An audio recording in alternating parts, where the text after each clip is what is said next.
ودعا بدعوى الجاہلیت۔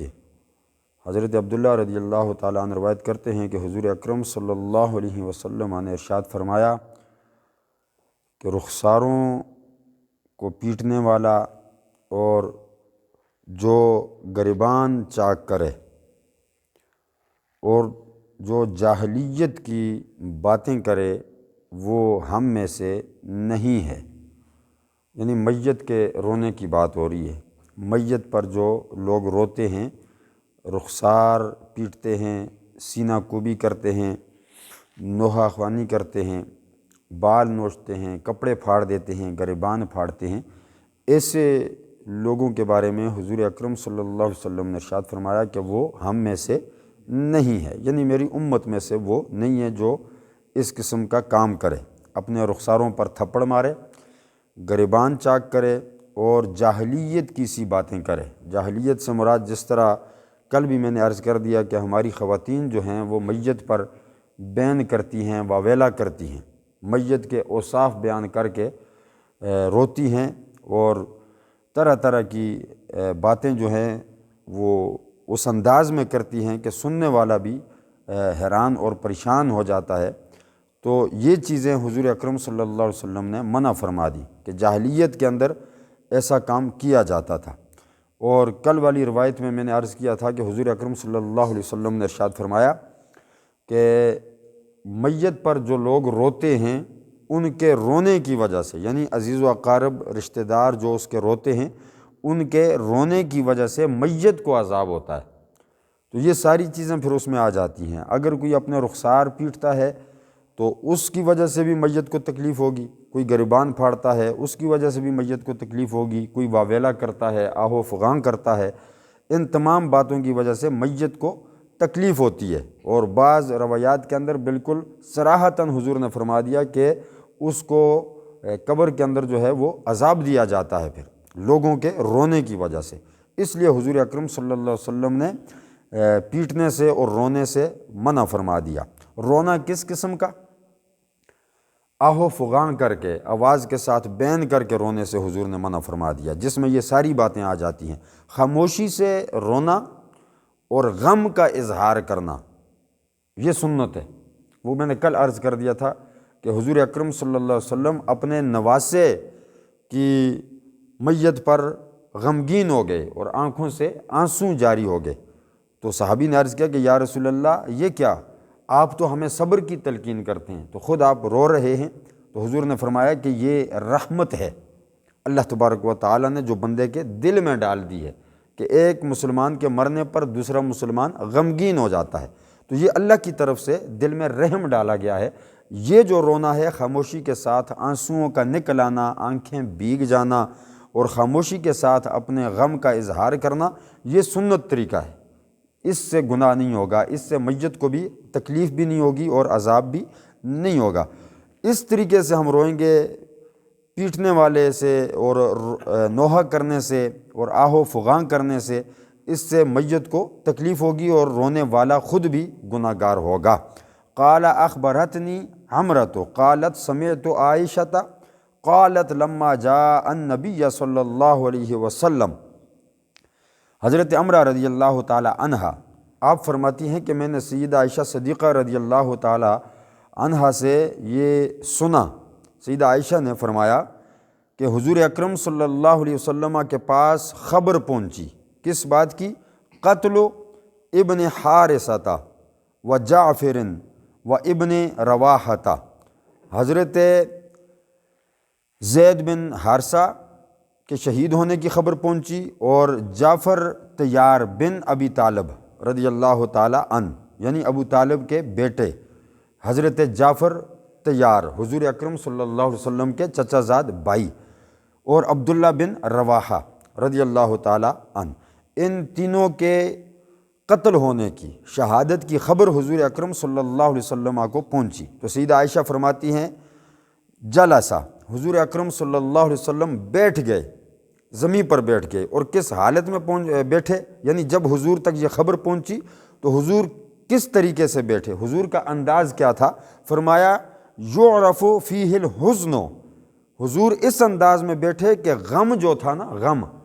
اس بات کا حضور کو جو غم لاحق ہوا زید بن حارثہ کی شہادت کا، جعفر طیار کی شہادت کا اور عبداللہ بن رواحہ کی شہادت کا جو حضور کو غم پہنچا، حضور کو یہ خبر ملتے ہی حضور زمین پر بیٹھ گئے اور غم جو ہے وہ حضور کے چہرے سے نظر آنے لگا۔ یعنی حضور کو اس قدر شدید دکھ ہوا، صدمہ ہوا ان تینوں کے شہید ہونے کا۔ تو سیدہ عائشہ فرماتی ہیں وَأَنَا أَنظُرُ، میں دیکھ رہی تھی من سائر الباب شق الباب، دروازے کے سوراخ میں سے میں حضور اکرم صلی اللہ علیہ وسلم کو دیکھ رہی تھی کہ غم جو ہے وہ حضور کے بیٹھنے کے انداز سے اور حضور کے چہرے سے وہ غم نظر آ رہا تھا۔ فَأَتَاهُ رَجُلٌ، تو ایک شخص حضور اکرم صلی اللہ علیہ وسلم کے پاس آیا، فقال ان نساء جعفر وذکر بکاءہن، تو ایک شخص آیا اور اس نے آ کر عرض کیا کہ یا رسول اللہ، جعفر طیار کی بیوی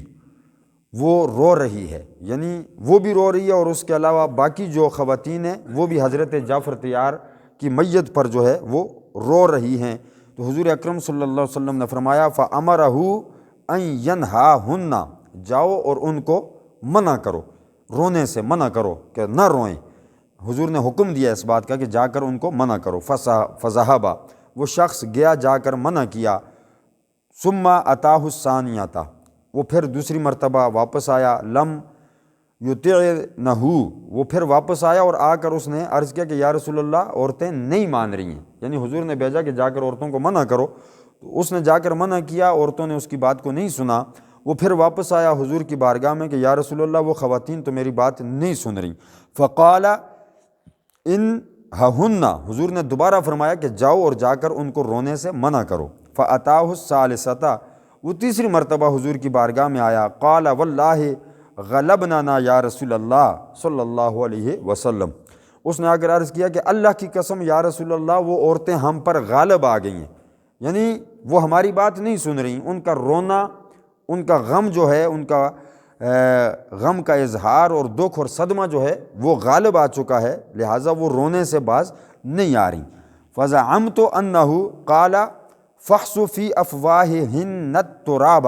تو حضور نے فرمایا کہ جاؤ اور جا کر ان کے منہ میں مٹی ڈال دو۔ بڑا سخت جملہ حضور نے فرمایا کہ وہ جو رونے سے باز نہیں آ رہی ہیں ان کے منہ میں جا کر مٹی ڈال دو، جبکہ حضور خود بھی غم زدہ تھے، خود بھی غمگین تھے، خود بھی حضور صدمے میں تھے، لیکن حضور نے آہو فغاں نہیں کیا، اس بات کی ترغیب حضور نے نہیں دلائی۔ حضور خاموشی کے ساتھ اپنا غم جو ہے وہ اس کو اپنے اندر سمونے کی کوشش کر رہے تھے، صبر کا دامن پکڑ رہے تھے، کیونکہ چچا زاد بھائی بھی تھا اور پھر حضور کے صحابہ بھی ساتھ قتل ہو گئے تھے، شہید ہو گئے تھے، تو غم تو حضور کو بھی تھا، لیکن وہ خواتین جو ہیں وہ رو رہی تھیں۔ تو حضور نے فرمایا کہ اگر وہ باز نہیں آ رہی تو ان کے منہ میں جا کر مٹی ڈال دو۔ فقلت ارغم اللہ انفک، سیدہ عائشہ فرماتی ہیں کہ میں نے پھر آگے نکل کر کہا کہ اللہ تیری ناک خاک آلود کرے، اس شخص کو کہا جو حضور کو خبر دے رہا تھا، جو بار بار آ کر کہہ رہا تھا کہ وہ عورتیں باز نہیں آ رہی ہیں، وہ رو رہی ہیں۔ تو سیدہ عائشہ نے اس شخص سے کہا کہ اللہ تیری ناک خاک آلود کرے، لم تفعل ما امرک رسول اللہ صلی اللہ علیہ وسلم، جس بات کا حضور تجھے حکم دیتے ہیں تو وہ بھی نہیں کر سکتا، یعنی حضور تجھے کہتے ہیں کہ جا کر ان عورتوں کو منع کر تو ان کو منع بھی نہیں کر سکتا، پھر حضور فرما رہے ہیں کہ ان کے منہ میں جا کر مٹی ڈال، تو ظاہر ہے وہ ایسا بھی تو نہیں کر سکتا تھا۔ تو سیدہ عائشہ فرماتی ہیں میں باہر نکلی اور میں نے کہا کہ تیری ناک خاک آلود ہو، اللہ تیری ناک کو خاک آلود کرے۔ یہ بڑی زبردست ایک بد دعا تھی جو عرب کے معاشرے کے اندر دی جاتی تھی، اس کا مطلب یہ ہوتا تھا کہ اللہ تجھے برباد کر دے، تو تباہ و برباد ہو جائے، بڑا سخت جملہ ہے یہ بھی۔ تو سیدہ عائشہ فرماتی ہیں کہ میں نے اس کو کہا کہ تیری ناک خاک آلود کرے اللہ،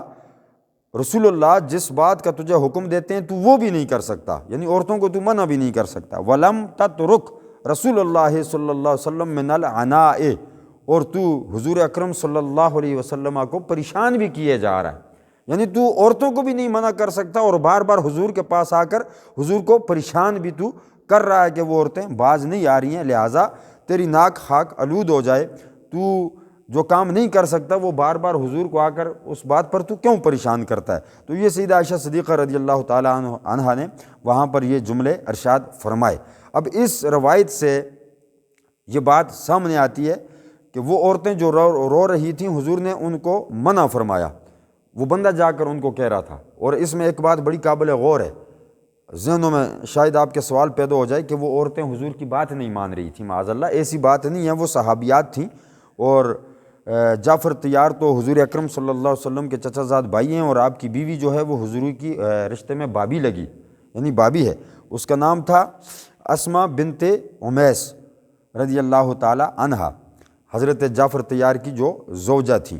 تو وہ حضور کی بات تو لازمی مانتی ہیں، جتنی بھی صحابیات ہیں، صحابہ کی ازواج ہیں، وہ حضور کی بات مانتی تھیں، آنکھیں بند کر کے حضور اکرم صلی اللہ علیہ وسلم کے حکم پر عمل کرتی تھیں۔ لیکن اس شخص کے جا کر کہنے میں تھوڑا فرق تھا۔ کیا تھا کہ یہ جا کر حضور کا نہیں کہہ رہا تھا کہ حضور منع کر رہے ہیں نہ رو، حضور کا نہیں کہہ رہا تھا، بلکہ اپنی طرف سے ان کو کہہ رہا تھا کہ نہ رو۔ تو اس لیے وہ عورتیں اس کی بات نہیں مان رہی تھیں، وہ خواتین جو ہیں اس کی بات اس لیے نہیں مان رہی تھیں۔ اس حدیث کی یہ طویل محدثین کرتے ہیں کہ اگر وہ جا کر کہہ دیتا کہ رسول اللہ فرماتے ہیں کہ تم نہ رو، باز آ جاؤ، تو یقیناً صحابیات تھیں اور جعفر طیار کی زوجہ تھی، حضور کی بابی تھیں، تو وہ حضور اکرم صلی اللہ علیہ وسلم کی بات لازماً مانتیں۔ یہ حضور اکرم صلی اللہ علیہ وسلم نے، میں اس حدیث کی تھوڑی سی وضاحت کر کے بات کو ختم کر دوں، شام کی طرف ایک لشکر بھیجا تھا جنگ کے لیے، کفار کے ساتھ ایک لشکر بھیجا تھا جو 3000 بندے پر مشتمل تھا، جس کا امیر حضور اکرم صلی اللہ علیہ وسلم نے بنایا تھا زید بن حارثہ کو، اور جعفر طیار کو، اور عبداللہ بن رواحہ کو۔ یہ 3 صحابی تھے جن کو امیر بنا دیا تھا، اور ان کو رخصت کرتے وقت حضور اکرم صلی اللہ علیہ وسلم نے فرمایا تھا کہ سب سے پہلے جو جھنڈا ہے سپہ سالاری کا، امیر کے ہاتھ میں ایک جھنڈا ہوتا تھا کہ لوگوں کو پتہ چل جائے کہ یہ قافلے کا سردار ہے، سپہ سالار ہے یہ جنگ کے قافلے کا۔ تو سب سے پہلے حضور نے زید بن حارثہ کے ہاتھ میں وہ جھنڈا دیا کہ تم آگے بڑھ کے لڑائی کرو گے، اور ساتھ فرمایا کہ اگر زید بن حارثہ شہید ہو جائے تو پھر یہ جھنڈا جعفر طیار پکڑ لے، جب جعفر طیار شہید ہو جائے تو پھر یہ جھنڈا عبداللہ بن رواحہ پکڑ لے۔ تو جب وہ جنگ میں ان کا اور کفار کا آمنا سامنا ہوا تو ادھر سے ہرقل جو بادشاہ تھا وہ 1,00,000 کا لشکر لے کر آیا ہوا تھا، اور رستے میں اس کے ساتھ 3 قبائل کے لوگ مل گئے تھے جو کہ وہ بھی 1,00,000 کی تعداد میں تھے۔ 2,00,000 کے لشکر کے مقابلے میں صرف 3,000 صحابہ تھے، صرف 3,000 صحابہ۔ تو سب سے پہلے زید بن حارثہ لڑتے لڑتے شہید ہو گئے۔ جب وہ شہید ہوئے تو جعفر طیار نے جھنڈا پکڑ لیا، وہ بھی لڑتے لڑتے شہید ہو گئے۔ جب وہ شہید ہوئے تو پھر عبداللہ بن رواحہ نے جھنڈا پکڑ لیا، وہ بھی لڑتے لڑتے شہید ہو گئے۔ اور بڑے مزے کی بات یہ ہے کہ یہ جنگ موتا کا واقعہ ہے۔ جنگ موتا میں یہ 3 صحابہ جو ہیں پے در پہ شہید ہو گئے، اور حضور اکرم صلی اللہ علیہ وسلم اس وقت مدینہ منورہ میں تھے۔ جب یہ تینوں جنگ موتا کے مقام پر شہید ہوئے تو حضور نے مدینہ میں بیٹھ کر اپنے غلاموں کو بتا دیا کہ میرے 3 سالار مارے گئے، وہ شہید کر دیے گئے وہاں پر جنگ موتا کے مقام پر۔ جب یہ 3 شہید ہو گئے تو ان تینوں کے بعد حضور نے فرمایا کہ اب جو ہے تلوار، اب جو جھنڈا ہے نا سپہ سالاری کا، وہ جھنڈا اب اللہ کی تلواروں میں سے ایک تلوار نے پکڑ لیا ہے۔ اور وہ کون تھا؟ وہ حضرت خالد بن ولید تھے۔ حضرت خالد بن ولید نے جب جھنڈا پکڑا تو آپ آگے بڑے میدان میں، اور اس قدر لڑے کہ اللہ تبارک و تعالی نے وہاں پر مسلمانوں کو فتح عطا فرما دی۔ یعنی 2,00,000 کے لشکر پر 3,000 کا لشکر بھاری پڑ گیا، یعنی کہ کفار شکست کھا گئے اور مسلمان جو ہیں وہ فتح یاب ہو گئے حضرت خالد بن ولید رضی اللہ تعالی عنہ کے ہاتھ پر۔ جب یہ جھنڈا آیا تو حضور نے مدینہ میں بیٹھ کر خبر دے دی، حضور وہاں پر موجود نہیں تھے، مدینہ میں بیٹھ کر حضور نے خبر دی کہ میرے 3 سالار بھی شہید کر دیے گئے، اور اب جو ہے جھنڈا اللہ کی تلواروں میں سے ایک تلوار نے جھنڈا پکڑ لیا ہے، اور وہ حضرت خالد بن ولید رضی اللہ تعالی عنہ تھے۔ تو اللہ تبارک و تعالی نے پھر ان کو فتح عطا فرما دی۔ یہی حضور اکرم صلی اللہ علیہ وسلم کا علم غیب ہے، اسی کو علم غیب کہا جاتا ہے کہ جو چیز بظاہر آنکھوں کے سامنے نہیں ہے اس چیز کی خبر دے دینا، اسی کو علم غیب کا مسئلہ یہی ہے کہ حضور مدینہ میں بیٹھ کر جنگ موتا کا واقعہ جو ہے وہ اپنے صحابہ کے سامنے بیان کر رہے ہیں، کون شہید ہو رہا ہے، اس کے حالات بھی بیان کر رہے ہیں، کون جھنڈا پکڑ رہا ہے اس کے حالات بھی بیان کر رہے ہیں، اور کس کے ہاتھ پر فتح ہو رہی ہے حضور اس کے حالات بھی مدینہ میں بیٹھ کر بیان کر رہے ہیں۔ یہی علم غیب ہے، یہی علم غیب کا مسئلہ ہے۔ بہرحال یہ ایک الگ بحث ہے۔ اللہ تبارک و تعالی ہمیں صحیح معنوں میں دین کی سمجھ عطا فرمائے، اور میت پر آہو فغاں کر کے، نوحہ کر کے رونے سے اور پیٹنے سے اللہ تبارک و تعالی ہمیں باز رہنے کی توفیق عطا فرمائے۔ وآخر دعوانا ان الحمد للہ رب العالمین۔